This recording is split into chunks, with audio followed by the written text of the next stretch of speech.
Hi, my name is EDLINNA and I will explain about the procedure to become registered valuer. First, the board will appoint the institution of survey of Malaysia or higher professional institution to administer the examination on its behalf. The person who wishes to sit for the examination can fill the form that prescribed by the board and submit the form before the deadline that's set by the board. The form can be submitted in person or by mail, and the registrar will notify all the applicants that have submitted the form. The requirement to sit for TPC examination is they must be 17 years old on 1st January of the year's examination. Second, they must prove to the board that they pass at least two principal level of SPM and pass the subject of mathematics, geography, and economy, or they are registered appraiser. Third, they must prove to the board that they are working full-time under Office of Registered Valuer, or they are appraiser that assist for the valuation work, or they are enrolled in the college, institution, or university that approved by the board.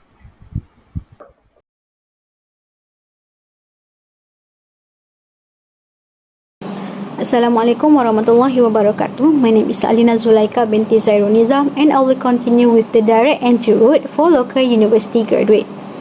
First, as a local university graduate, they need to check if their final examination is qualified or recognized by the board to ask for the exemption from sitting the written examination by the board if according to section 44.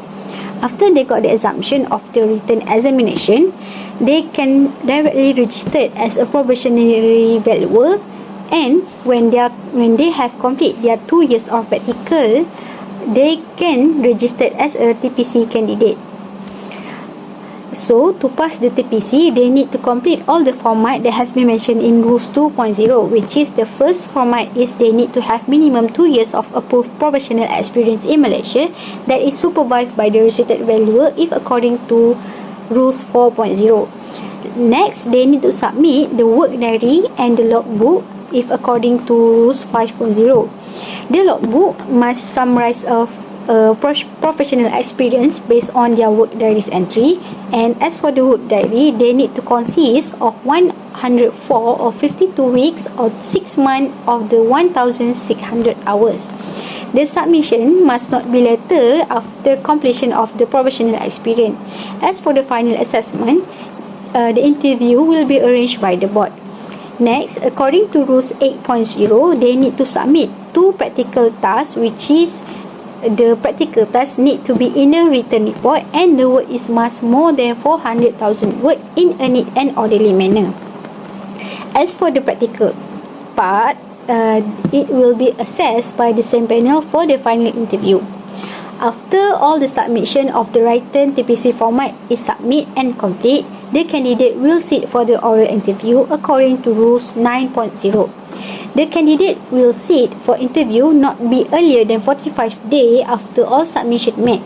The result of the TPC will be notified by the board within 45 days after the interview. As for who that pass the oral interview of the TPC, they can register as a registered valuer and can start the practice of the valuation. So, I will continue with the direct entry route for overseas university graduate. Same like the local university graduate, they also need to check if their qualification for the final examination for its institution is recognized or not by the board. If the institution is recognized by the board, they can got the exemption from sitting the written examination if according to section 44. After they got the exemption for the written examination, they can directly register as the probationary valuer, and they need to complete their practical experience for 2 years in Malaysia before they registered as a TPC candidate. So, to pass the TPC candidate, they need to follow all the rules mentioned in format TPC in Rules 2.0. As for the practice professional experience, for the overseas university graduate, the period of practice professional can be reduced into 1 year if according to rules 4.0.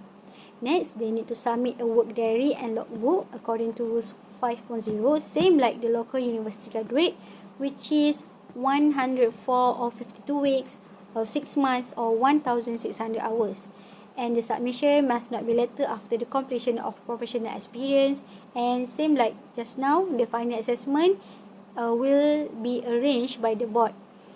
So they also need to submit a written practical task, which is the work must be more than 4,000, and the practical task also will be assessed by the same panel for the final interview. And they also will sit for the oral interview after they submit all the written TPC format, and the result or the result of the TPC will also be notified after the 45 days after the interview has been made. So if they pass, they can register as a registered valuer in Malaysia. I will explain about the candidate from working experience. Firstly, for CSET's SPM, this person need to working full-time in valuation firm at least 6 months as an assistant valuer before sit for examination. They need to sit for they need to sit for exam 1, exam part 1, part 2 and part 3 before get probationary valuer. Next is the person who working not more than 7 years. This person need to work under the registered valuer, so he can get exemption from taking exam part 1 and part 2. He can directly sit for final examination. After passes all the examination, he can register as a probationary valuer. After that, he need to sit for TPC. TPC consists of submission of work diary and logbook, record of experience, practical tasks, and sit for professional interview. Candidates, after they got the probationary valuer, candidates need to undergo 2 years training under registered valuer. Submission for work diary and logbook, the entries should clear and concise and need to get the signature from the registered valuer, which is the supervisor at the end of every week. Candidates also need to submit 2 practical tasks in whatever area he choose.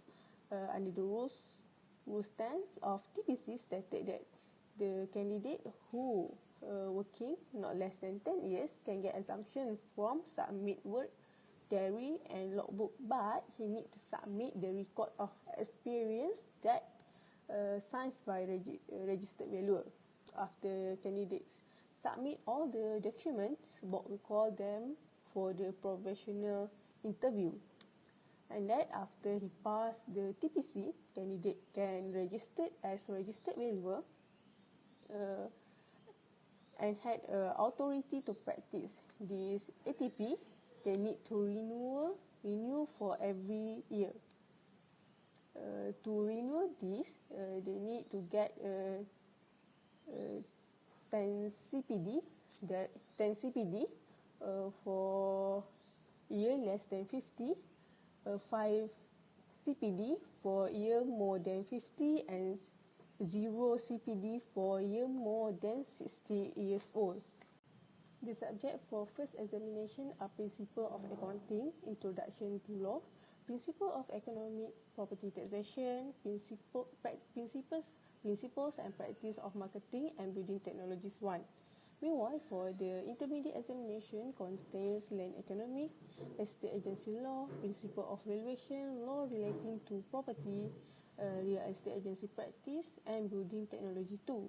Lastly, for the subject for indirect final examination are Urban Planning and Property Development, Building Technology 2, Building Maintenance and Management, Real Estate Economic, Corporate Real Estate and Asset Management, International Real Estate, Apply Valuation 1, Apply Valuation 2, Property Management and Property Law.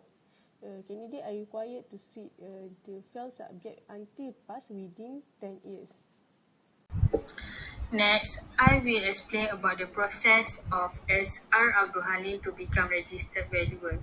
First, he take a diploma in estate management at ITM and continue to study degree of estate management in UITM. After graduate, he can skip to take first examination, intermediate examination and final examination and continue to register as probationary valuer.